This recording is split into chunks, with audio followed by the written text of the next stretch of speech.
there isn't a gardening problem that my next guest can't solve. And if you're looking for a colorful shrub that can grow in the shade of the evergreens, Master Gardener Ciscoe Morris has the plant for you.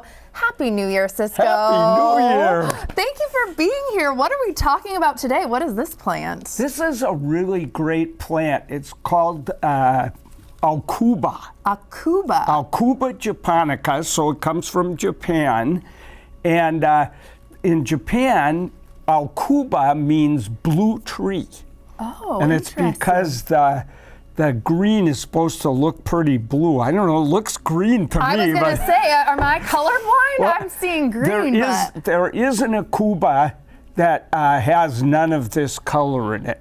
Okay, but are these some of your favorites? Oh yeah, these are my favorites. As a matter of fact, one of these came from my side of the garden and one from Mary's. You gotta vote which one you like the best.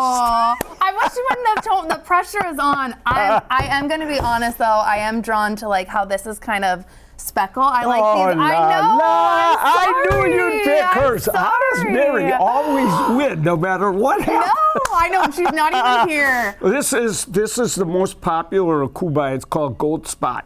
Okay.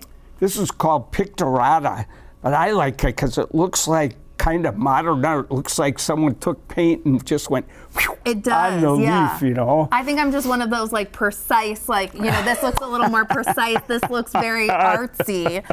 What garden situations do these live and thrive the best in? Well, so these love dry shade. And there's hardly any plants that'll live in really dry shade. Right. You know those big conifers that so many of us have? Yeah. If you've got those big conifers in your garden, they suck up every drop of water.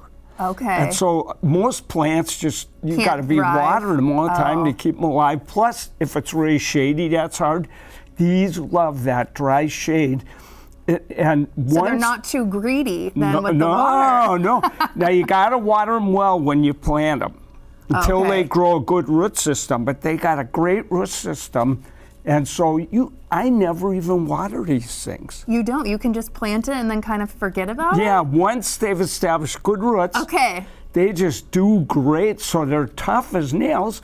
And then they glow in that shady, dark area with these wonderful yellow spots. Do they need like any sunshine at all? Or are they really thriving in the shade? They don't want any sun. No sun? As a matter of fact, if you put this in full sun at all, you get these big black things that they just burn up is what they do.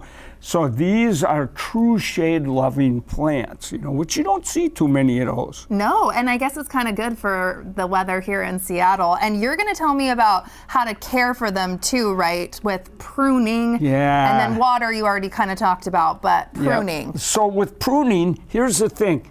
You know, when I first started to grow these, what I'd do is I'd thin them out. I'd cut out some and leave some tall. Okay. You know what they did? They went, oh, they didn't like it. They hate it. So you're going to have to do the pruning here. Okay. So here's the nice thing. Give me a tip. A Aucuba you can cut down from the top. Oh. So you can cut them down to this tall, and they'll grow back beautiful. And this is important, like, to do to keep them growing and thriving? Well, otherwise they'll be 12 feet tall. Oh, okay. So it's also here? No, I know.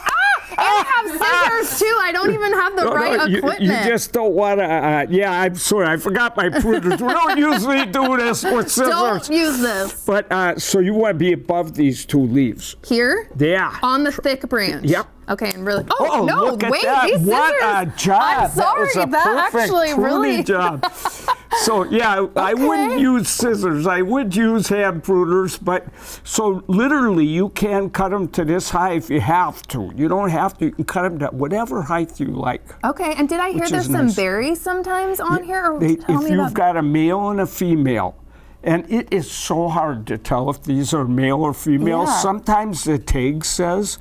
But if you have both male and female, so if you plant enough of these in your garden, you'll probably have a few girls and boys.